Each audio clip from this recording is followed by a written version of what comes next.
Ready start. इस बात पर गौर किया जाना चाहिए कि देश में हिंदी आशुलिपिकों की कमी क्यों है।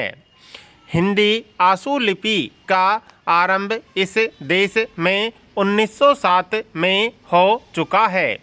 यद्यपि जो कुछ प्रयत्न इसके विकास के लिए किए गए वे हिंदी प्रेमियों द्वारा किए गए। सरकार द्वारा जो कुछ इसके विकास के लिए किया जाना चाहिए था वह नहीं किया गया। यह निश्चित हो गया था कि संविधान के लागू होने के बाद इस देश की राजभाषा हिंदी होगी, किंतु जो कुछ निश्चय किया गया था उसको पूरा करने के लिए आवश्यक प्रयत्न नहीं किए गए। उस समय किसी भी तरफ से यह बात नहीं कही गई कि हिंदी में काम न हो, किंतु धीरे धीरे समय बीतने के साथ साथ कुछ प्रदेशों की ओर से अवश्य कहा गया कि अभी उनके प्रदेशों में हिंदी का पर्याप्त ज्ञान लोगों को नहीं हुआ है, अतः यह काम धीरे धीरे किया जाए।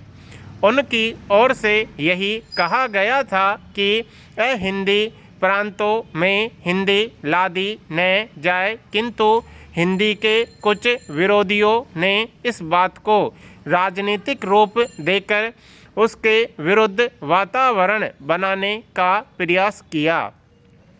हमारे संविधान में यह स्पष्ट रूप से कहा गया था कि इस देश की राजभाषा हिंदी होगी। इसके लिए यह तय किया गया था कि 15 वर्ष के भीतर हिंदी का विकास किया जाए।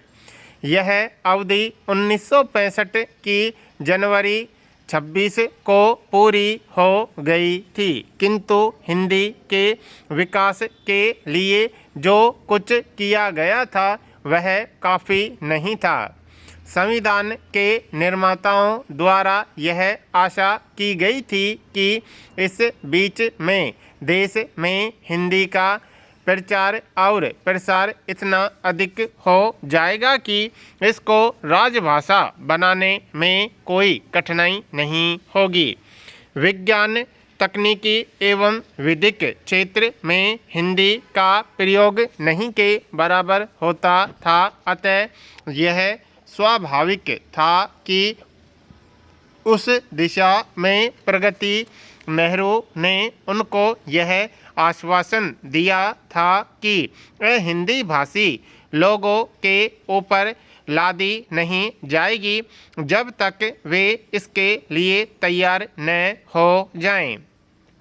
अतः उनको जो आश्वासन दिए गए थे उनमें यह कहा गया था कि हिंदी का प्रयोग राजभाषा के रूप में हिंदी प्रांतों के साथ तभी होगा जब वे इसके लिए तैयार हो जाएंगे।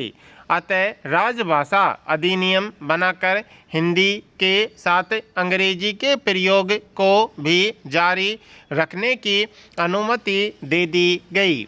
यह सुविधा उनको दी गई थी जो कि हिंदी नहीं जानते थे। हिंदी प्रांतों में भी इस सुविधा का अनेक लोगों ने फ़ायदा उठाना उचित समझा और हिंदी की प्रगति में ढील आ गई, किंतु केंद्र ने बराबर इस चीज़ पर नज़र रखी और हिंदी के प्रयोग एवं प्रसार के लिए और भी दृढ़ता के साथ उपाय किए। जब तक यह नहीं किया गया था तब तक इस काम में थोड़ी बहुत ढील रही, किंतु अब हिंदी प्रांतों में हिंदी में काम होने लगा है। उपसभापति जी, मैं सिवाय इसके कि इस बिल का विरोध करूं, इसके पक्ष और विपक्ष में कुछ तर्क प्रस्तुत करना चाहता हूं।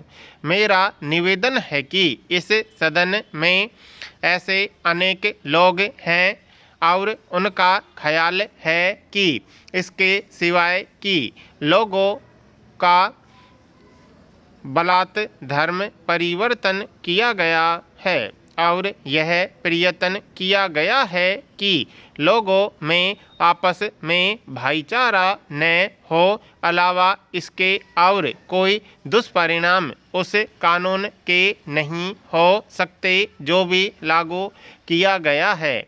मेरे ख्याल यह है कि यह बिल इस बुराई को दूर करने में कामयाब होगा, क्योंकि जब से यह बिल सदन में विचार के लिए लाया गया तब से अब तक अनेक लोग अन्य बातों के अलावा यह भी मानने लगे हैं कि कुछ सर्वमान्य सिद्धांत हर समाज के लिए होने चाहिए, जिनमें स्त्री, पुरुष और बच्चों को संरक्षण मिले। इस देश को सोने की चिड़िया कहा जाता रहा है और अन्य बातों के साथ ही साथ यहाँ की परंपराओं को भी लोग समझते हैं और इनके समर्थन में अपने यहाँ भी दलीलें देते हैं। उनके ख्याल में कानून का अर्थ यह नहीं होना चाहिए कि किसी एक वर्ग को ही संरक्षण प्राप्त हो। ऐसा कोई काम नहीं करना चाहिए जिससे कर्मचारी वृंद अथवा कर्मचारी वर्ग के लोग यह समझे कि यह कानून किसी वर्ग विशेष को लाभ पहुंचाने के लिए लाया गया है। हमें ज्ञात हुआ है कि इसके समर्थन में देश भर में रैलियां आयोजित की गई हैं। किसी वर्ग की ओर से यह नहीं कहा गया है कि यह कानून उनके हितों के विरुद्ध है। यह नहीं कहा जा सकता कि यह विरोध किसी समाज की ओर से हुआ है अथवा केवल विरोधी दलों ने इसे जन्म दिया है। मैं भी यह नहीं कह सकता कि जो कुछ नियम निश्चित किए गए हैं उनके बारे में वह समझेंगे कि ये ठीक नहीं है। यह बिल जब पेश किया गया तो इसी सदन में हर्ष ध्वनि एवं कतरल ध्वनि के साथ सभी सदस्यों ने इसका स्वागत किया था।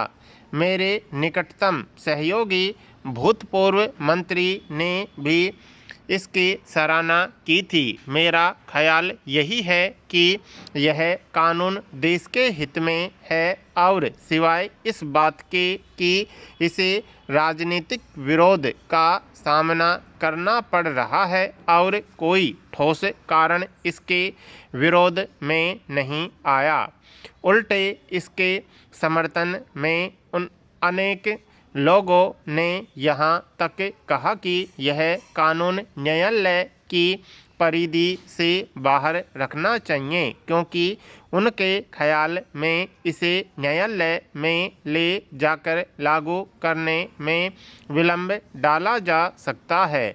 अतः मेरा अनुरोध है और निवेदन है कि सभी लोग इसके समर्थन में अपना मत दें और कतरल ध्वनि से इसका समर्थन करें।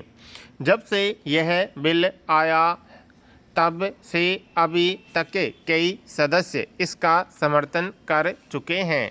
यदि पिछले सालों में ही यह बिल आ जाता तो तब से आज तक लोगों का कष्ट काफ़ी हद तक दूर हो गया होता।